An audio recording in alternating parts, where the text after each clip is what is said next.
It's a period of hundreds of years. It's not one generation. Before Christianity, after Jesus. Okay?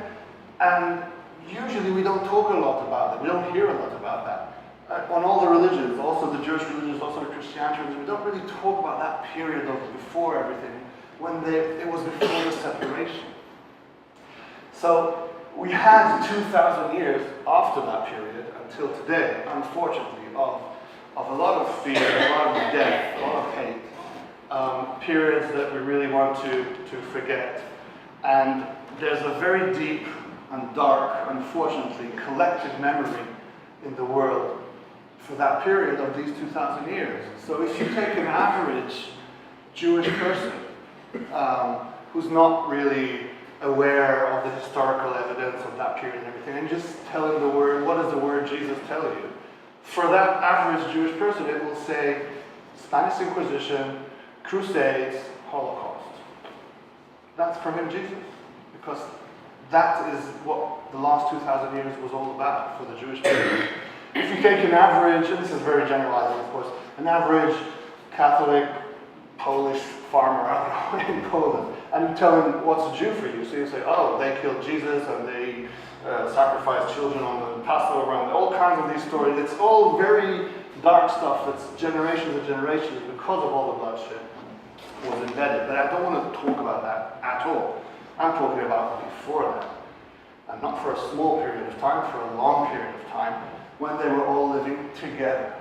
So we have to kind of see where we are now and go into that period. So, any questions until now? Because now we're actually going into the interesting stuff. Just take a sip. We're going into the 1st century now. And back then, the only monotheistic religion in the world actually was Judaism. So if you were not Jewish, you were a pagan or an Egyptian with Egyptian gods, Greek gods, Roman, Hindu if you're in the East.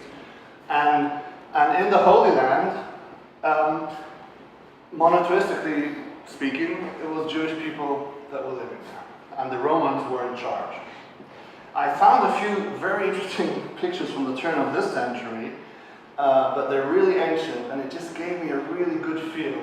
That you can see, these are fishermen on the Sea of Galilee. But it looks like, you can feel how it used to be then. These are people doing olive oil from olives.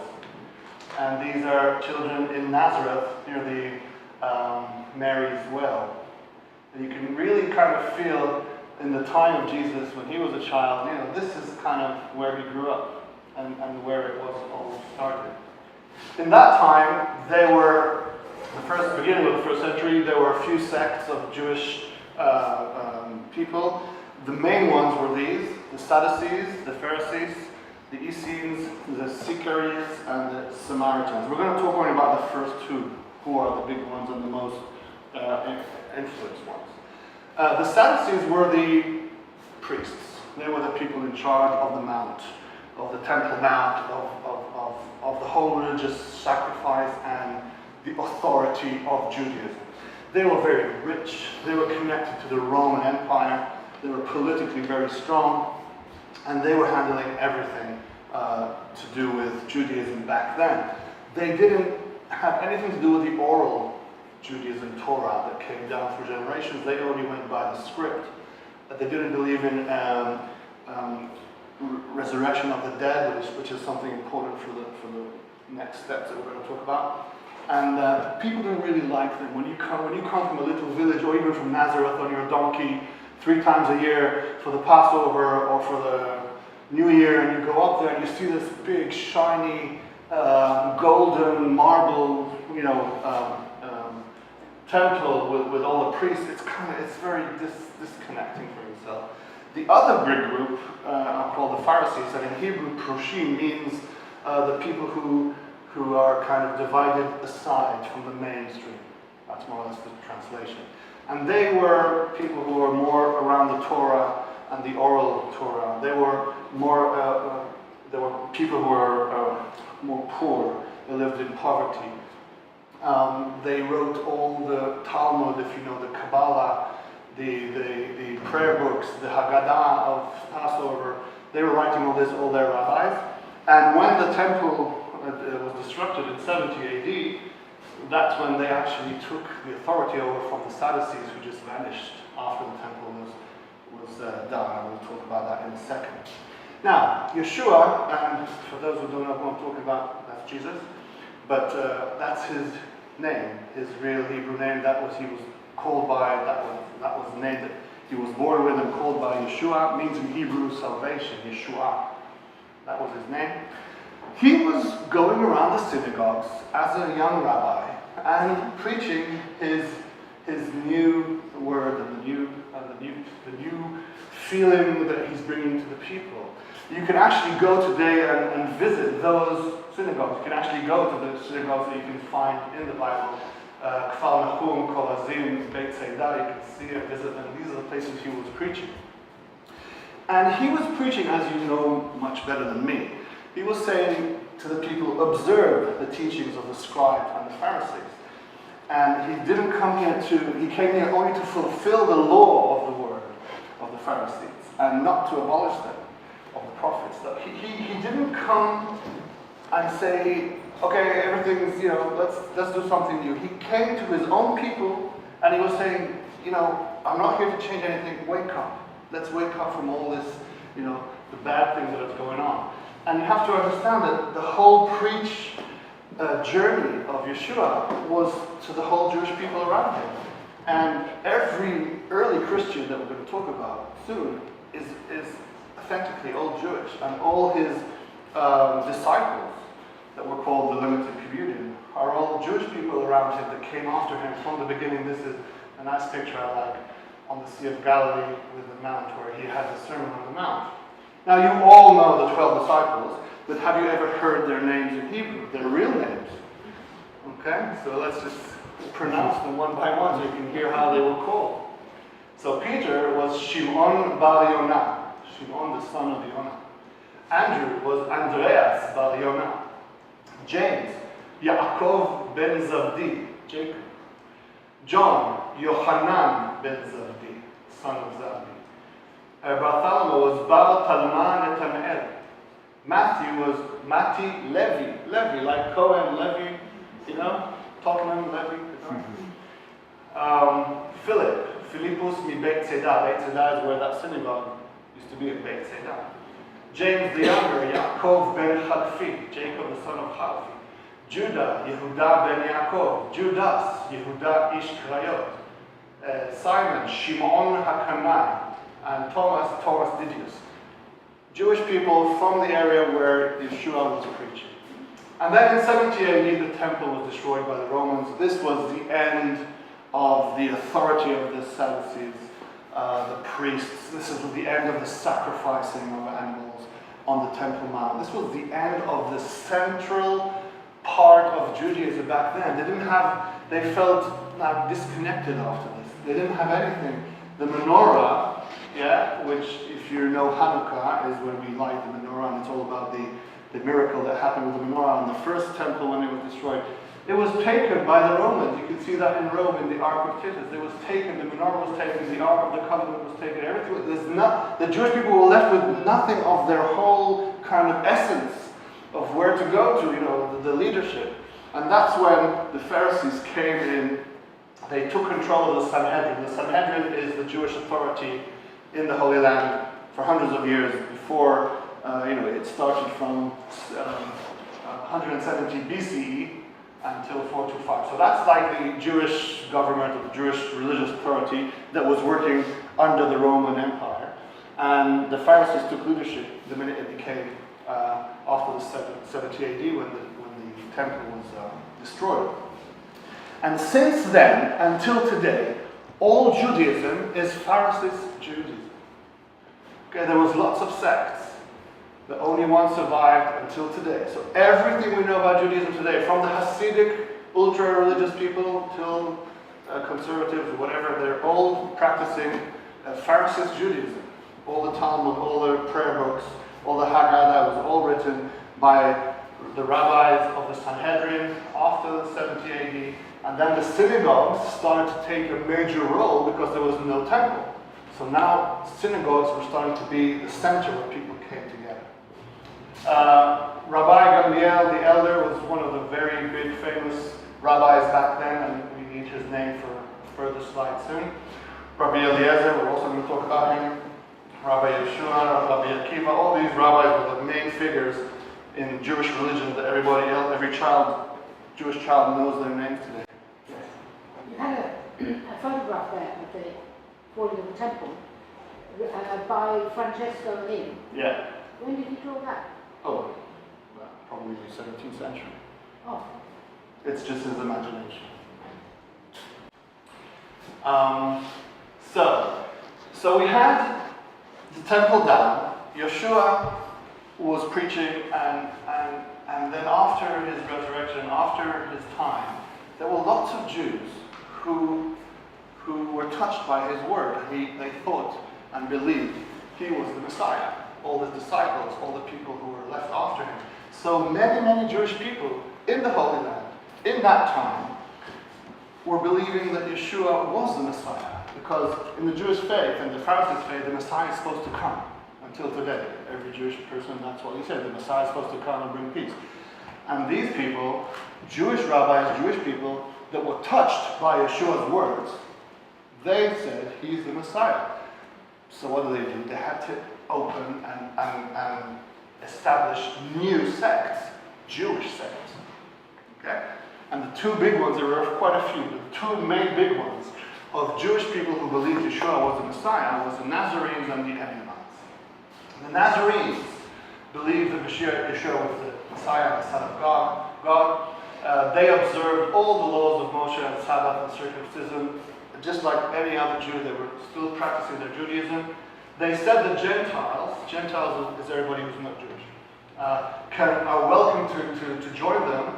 And the laws of Moses are mandatory only to those who are born Jewish. So if you're a Gentile and you want to join the Nazarenes, you don't have to circumcise, you don't have to keep the kosher food and the Sabbath, but you can join and do some other things and be part of this sect. And they didn't believe in the resurrection of the dead. The Ebionites, on the other hand, they didn't regard Yeshua as the Messiah, but they rejected his divinity. They said he's the Messiah, he's like a prophet that came, and he's the Messiah, but he's not. They denied the virgin birth and the resurrection. So they were more kind of looking at him as the Messiah prophet. They said that if you want to join us, you have to do all the laws of Moses. So if you're a Gentile, you do have to circumcise, and you do have to keep kosher food, and you do have to keep the Sabbath. If you want to be part of this, you have to do everything. And they had special value on poverty. So they were a very different sect to the Nazarenes. So you have to kind of get this picture in your mind. Early Christians, they were Jewish, and they were part of the regular day-to-day life to the Holy Land. They were for the same family. So you had families that the father could be a Pharisee Jew, and the son could be a Nazarene. You can have a family that an uncle could be an Ebionite, and the father could be a Nazarene. So, and they prayed in the same synagogues. They were not different synagogues. They were all together. Same holidays. So if you had the high holidays, if you had the New Year, if you had the Passover, they were all together. And they had also Nazarene and also Ebionite rabbis that were part of the community and were even in the Sanhedrin. We know that even in the Sanhedrin there were a few rabbis who were Nazarenes and Ebionites. So, if you were a Gentile back then, so you're an Egyptian, you're a Greek, you're a pagan, you're Roman, lots of Romans were in the Holy Land, and you were touched by the words of Yeshua. You were touched by his sayings. You wanted to join. What did you do back then? There was no Christianity. You became Jewish. Okay? You have to get that into your mind. They were all together for hundreds of years, generations after generations after generation. You wanted to follow Yeshua's teachings and his word, you became Jewish. You became Nazarene Jew. You became an Ebionite Jew. But you were Jewish. There was nothing else. One of the first Gentiles that you probably know all about that was converted into the faith was Cornelius. He was a Roman centurion. He had a dream. He had to go and look for Peter in Jaffa. He found him, and then he came, and Peter baptized him with oil and made him actually the first, probably in the Bible, the first Gentile who was converted into being a Nazarene. Now, if you're a Gentile and you want to join, let's say, the Nazarenes, and you're not doing the circumcision or you're not doing the kosher food, what did you do? What did you have to, what was the kind of act that you had to do and go through in order to join this sect? You had to baptize.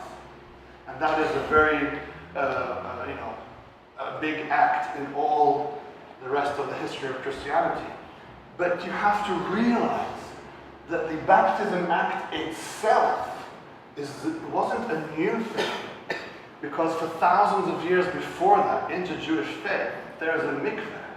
A mikveh is where you purify yourself in water in various reasons. So women have to do that after their period, before they go back to the husband. Religious people do it every Friday before the Sabbath until today. Mikvehs are everywhere for religious people, and it's part of the whole day-to-day religious life. And that's why back then it wasn't something unusual. They just had to go through the ceremony of baptism, which is the mikveh, in order to join the Nazarene. And there's no real difference, if you look at it deeply, between a mikveh and baptism. It's the same, coming from the same place. So we had, for hundreds of years, Jews who believed their rabbi was the Messiah, living amongst the other Jewish people back then, before the separation. And that sounds for a lot of Jewish people like something, whoa, that couldn't happen today. But there is an example today, now, of exactly that. Okay? One of the biggest ultra-Orthodox Hasidic sects today, and one of the biggest beloved ones, are called Chabad. They are hundreds of thousands of them, mainly in Brooklyn, New York. And they have a rabbi called Rabbi Lubavitch. The rabbi from Lubavitch is a town in Poland. That's where he came from. Rabbi Lubavitch, Yaakov Schnelson. He's the Messiah for them. He died 10 years ago. He's going to come back, resurrect, and be the Messiah again for everybody. That's what they say. These are mainstream, ultra-Orthodox Jews living today, much loved by the whole population of the Jewish world, because they are not extreme like the very extreme ultra-Orthodox. They are more moderate. They have Chabad houses in every place in the world where Israeli backpackers go. So if you're an Israeli backpacker and you're in India or you're in Guatemala, there's a Chabad house. You can always come, have a kosher meal, have a Shabbat meal. So they're there everywhere. Everybody loves them. And they say that their rabbi was the Messiah. They used to broadcast him all over the world to hundreds of thousands of their Hasidic followers. And after he died, every day there's people near his grave and his wife's grave praying and everything that he's going to come back. That's fine, but that's exactly what happened then. There's no real difference. So we have today a Jewish sect that say their rabbi is the Messiah. And we have back then Jewish sect that said the rabbi is the Messiah. Why can't we live with that? Why can we live with that now? And why did it have to separate back then? This is a very interesting story to show you about the intertwining family relationships. There was the Rabbi Eliezer. He's one of the most famous rabbis of the beginning of the first century. He's one of the only ones mentioned in the Passover Haggadah of one of the rabbis that was reading the Haggadah. We read it every year. He's very famous. And he had an uncle, close uncle. In the Talmud it says that he was really close to him. His uncle was named Rabbi Shaul from Tarsus. That was his uncle. Rabbi Eliezer's uncle. And this Rabbi Shaul from Tarsus was a Jewish rabbi born somewhere near where Turkey is today. He was the pupil of Rabbi Gamliel the Elder, one of the most famous and most biggest authorities back then. Rabbi Gamliel the Elder, he was his pupil back then. You can see that in Acts. And he was one of the persecutors. There were groups of fundamentalistic Pharisees back then. They would running after these Nazarenes and Ebionites and trying to make them, they were, not everything was nice and clean and white, yeah, not everybody was an angel. There were fundamentalistic small groups trying to get these strange Jews that believed the Messiah did come to kind of be in control. He was one of them, he persecuted them. And then on the way to one of his persecutions, on the way to Damascus, he was going to arrest some of these Nazarenes in Damascus. He had a dream, and in the dream, Yeshua came to him in the dream and said, "Shaul, Shaul, why are you persecuting me?" And he woke up from this dream, and he kind of turned 180 degrees in his faith, and he converted into Nazarene, and he became a Nazarene. And he believed in Yeshua, and he started to preach in the synagogues. And then he was one of the main ones that called all the Gentiles to join the Nazarenes without the need to do the laws of Moses. And then he changed his first letter of his name, Shaul, to P, Paul. Shaul to Paul, and he became Saint Paul. This is Saint Paul, the uncle of Rabbi Eliezer, who was a Nazarene. And most of the books of the New Testament are written by him. So one of the main figures of Christianity later on is Saint Paul, who was a Jewish rabbi, a scholar of Rabbi Gamliel the Elder, an uncle of Rabbi Eliezer the Great. They were all together back then. Now, we had a Council of Jerusalem, which was supposed to be the first meeting of Messianic Jews together.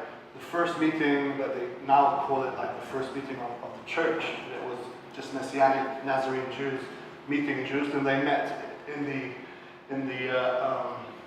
where the upper room is near Mount Zion, where the King David's tomb is. And they were actually talking about how Gentiles can join without doing all the Moses laws that they have to be done by other Jews. And they came up with this solution. So all the Gentiles who want to join, they have to abstain from food sacrificed to idols. They have to abstain from blood. So black pudding, meat that was strangled, and they have to obtain from sexual immortality. These are the things they have to do in order to join, and that's what they did. And this was one of the main meetings they had back then. So until now we're talking, and it's mostly information and evidence from the Talmud and from other books. But now I want to show you some archaeological evidence that came out from that first century. So, after the Six-Day War, that's 1967, a very old priest that was living in a convent in Mount Zion, near the upper room. His name was Tek Otex. He was a monk. And he found a grotto with about 40 artifacts, old little lamps, pieces of glasses, pieces of jugs, and they all had this strange little symbol on them.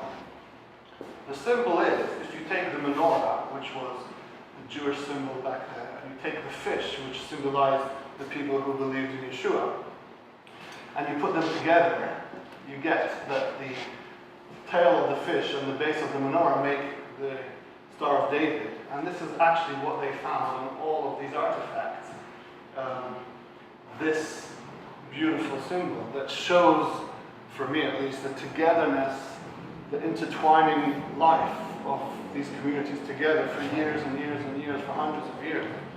And one of those artifacts, this stone, is actually thought to be, because it says it in Aramaic on it, for the oil of the Spirit, which is very, very like what's written in James, of the anointment. And that is, thought to be one of the most ancient Christian artifacts that were found from the first century. These artifacts are kind of vanished. They were given, part of them, to the Israel Museum. It's closed behind, I don't know where. Half of them were given to the Vatican. It's probably one of their vaults. The grotto, where you can actually go and see some of those symbols on the walls, is belongs to the Vatican in Jerusalem, in Mount Zion, and it's all locked up for tens of years.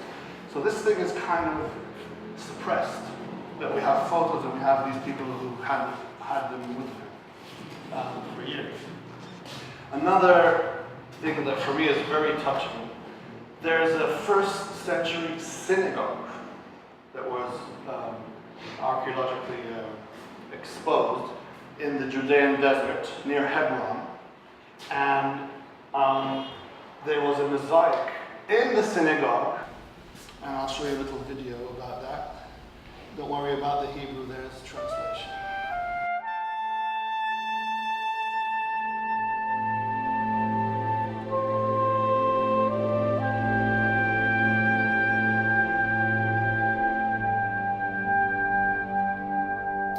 אבל אם אנחנו נראה את זה, זה כתוב בארמית, וכתוב ככה, דחירן לטב, אני מתרגם, זכור לטוב, מנחמה, המנחם, ישוע, סהדה.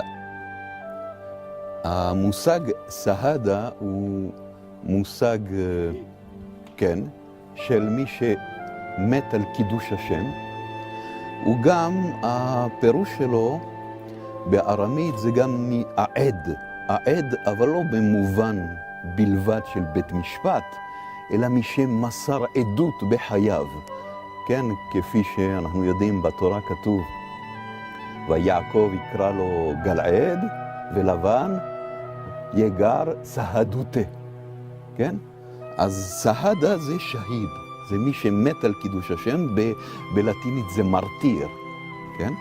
זאת אומרת שיש לנו פה שם אחד בוודאות, ישוע, התואר שלו המנחם, ומת על קידוש השם, הוא גם עד, ויש לנו עוד שם שהוא שימ, ואפשר לשער שמדובר בשמעון. וכאשר הלכתי ושוחחתי עם אנשי המקום פה, אלה שחפרו ואלה שחקרו, מה זה אומר? כתובת כזאת. אז הם אמרו, כל זה מקרי לחלוטין. זה כל כך חלש, כל העמדה הזאת.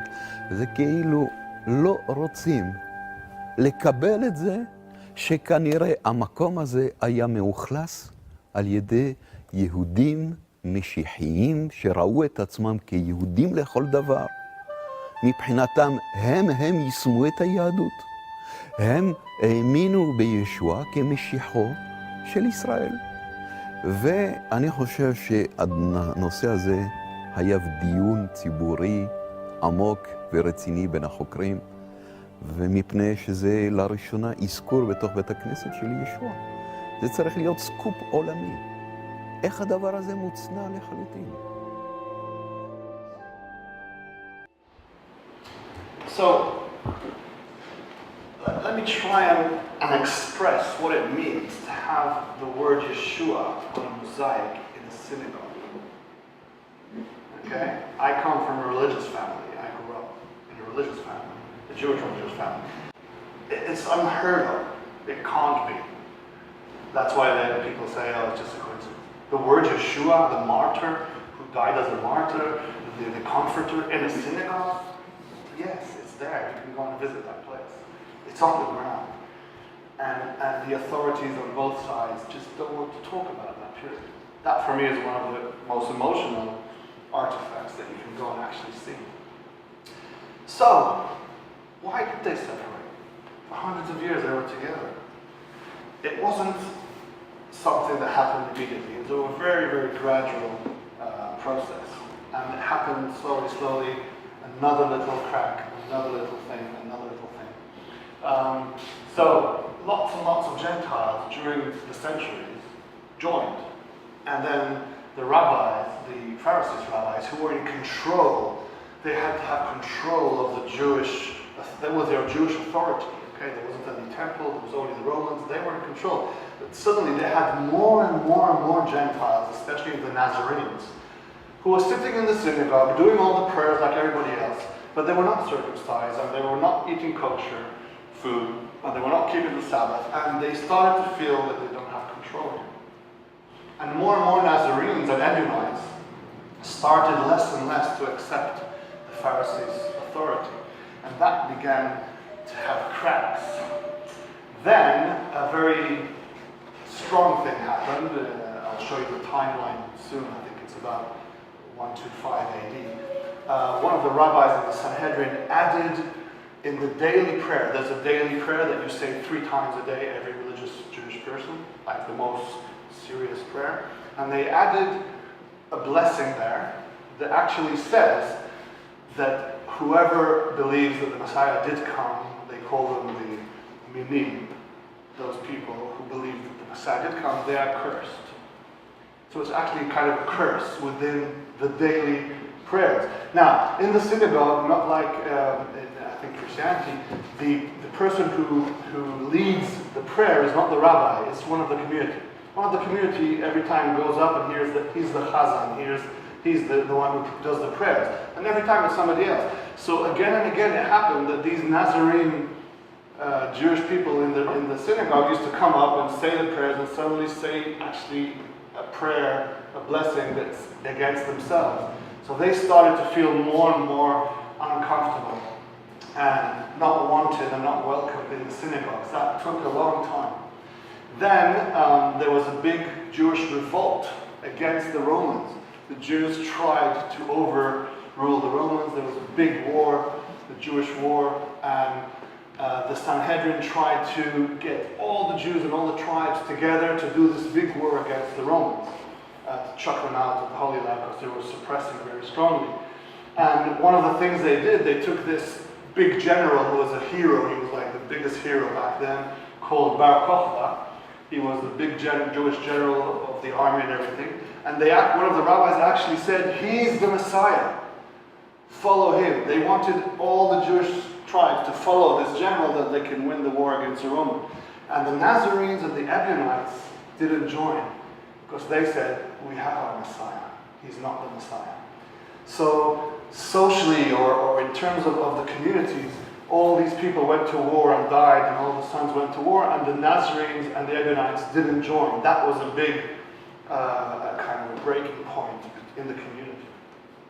Also, the Nazarenes changed the holy day from the Saturday, Shabbat, to Sunday in order to be separated, in order to be different from the other communities because the separation was growing and growing.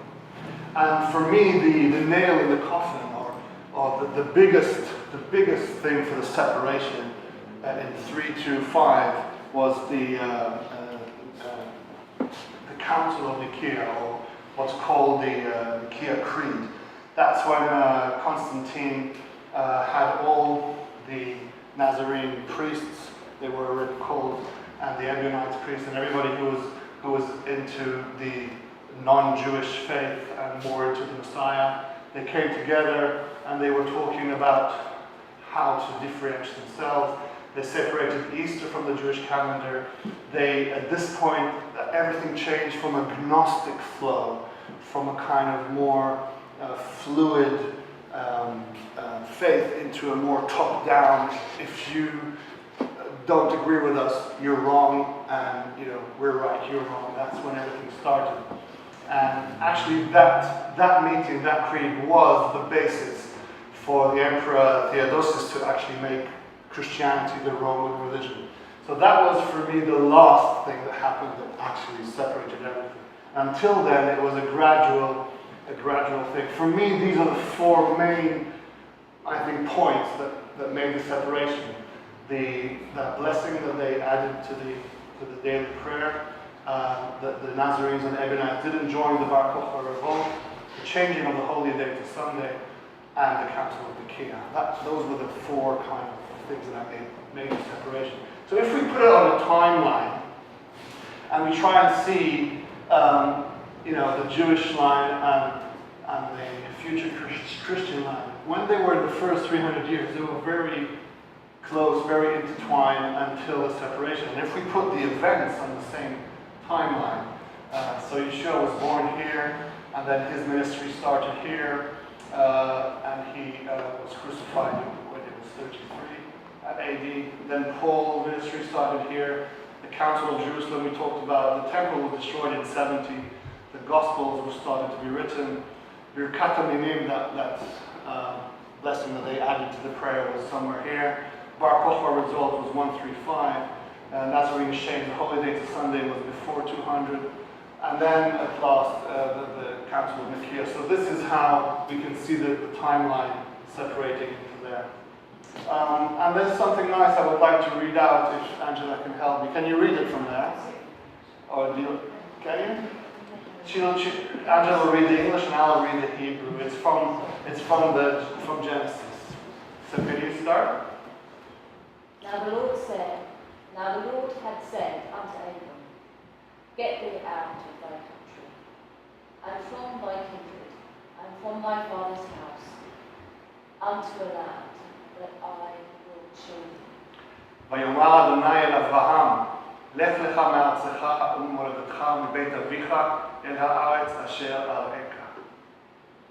And I will make of thee a great nation, and I will bless thee, and make thy name great, and thou shalt be a blessing.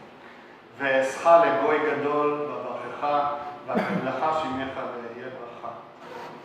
And I will bless them that bless thee, and curse him that curseth thee, and in thee shall all families of the earth be blessed.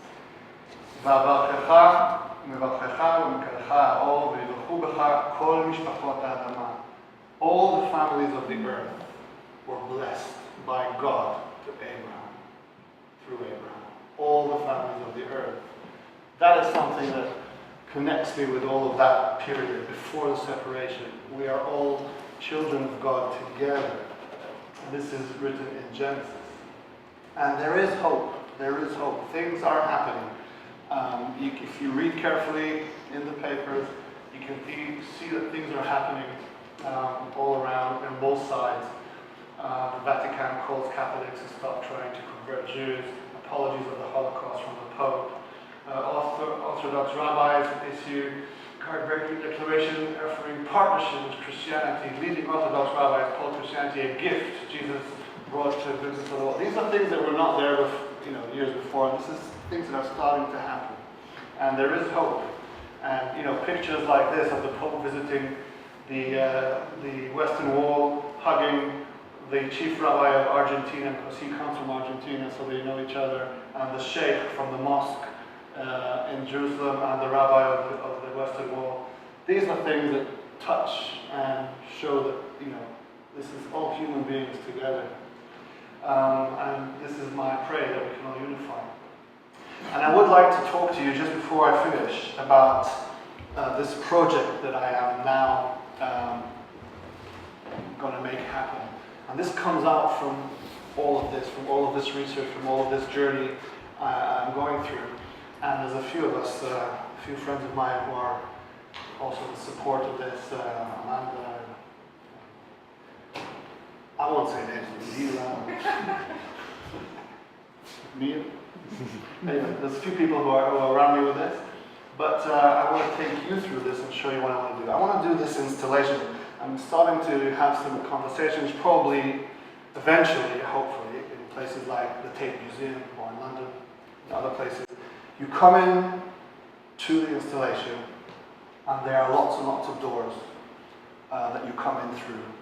And you actually choose which door to come in through with your faith. So each door is either a religion, so they'll have all the religions there, or if there's too many, they'll have a door others or something. But the main religions will be there. There'll be a door for atheism, any atheist person. There'll be a door for non-religious God believers, and etc., etc. Doors for all the faiths. And you go in through your door. The door that you were born into, the door that you live by, the door that you believe in. And in the door, or in the little corridor, or probably a little room, they'll have all the symbols of your faith. So if you go into Christianity, you'll have the books and the scribes. If you're a Muslim, you're going to have all of the Quran and everything. If you're atheist, I don't know, encyclopedia or whatever. So you'll have everything in that little room. But then, if you want to come in to the main hall, the white room, you have to go through another door. You have to put on a white shirt. Oh, you can't see the white shirt. You put a white shirt on, and you come in, and you join a circle of people together, of humans together as one. And this is an experience that I want people to actually feel with their legs, going through their faith, through their place of birth, or through their family of origin and their belief, and go through there and then come into another room neutrally and sit together in eye level with everybody else.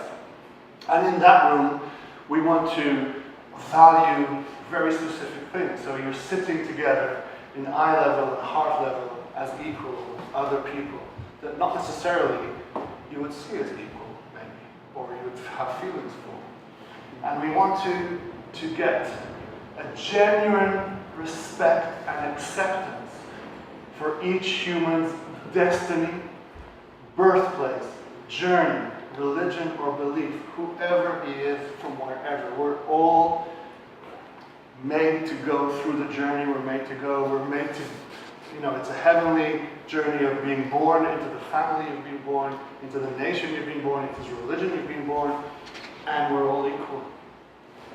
And to accept that we're all equal in the eyes of God. And if you're an atheist, the universe, or whatever you call it, nature, Mother Nature. But we're all equal. It will sound harsh, but from, the Pope or Mahatma Gandhi or the Dalai Lama till the last, serial killer in a jail, okay? We're all equal in the eyes of God. And to sit there in that kind of equality, we have to stop the judgmental and comparison feelings towards fellow beings. We do it unconsciously. We do it without thinking even. All of us, all day, every day. We see somebody from a different neighborhood. We see somebody from a different town. We see somebody from a different race. We see somebody from a different religion. If it's Forest Row, so the Steiner people will look at the people going to the Forest Row school, and the people who are on, they're organic and they're not. There's all the time this thing. We're all there. Even if we think we're angels, we're all doing this, and we have to learn not to do that. It's hard, but we have to go there, and that's part of this experience. Loving and respecting the differences in each other, in one another. It starts in your family, with your wife or your husband, with your children, with your mother and father, with your neighbors. They're so different from me. They're not like me. Yeah, that's the beauty. We were all made so different. That's the beauty of the diversity and the differences within each other.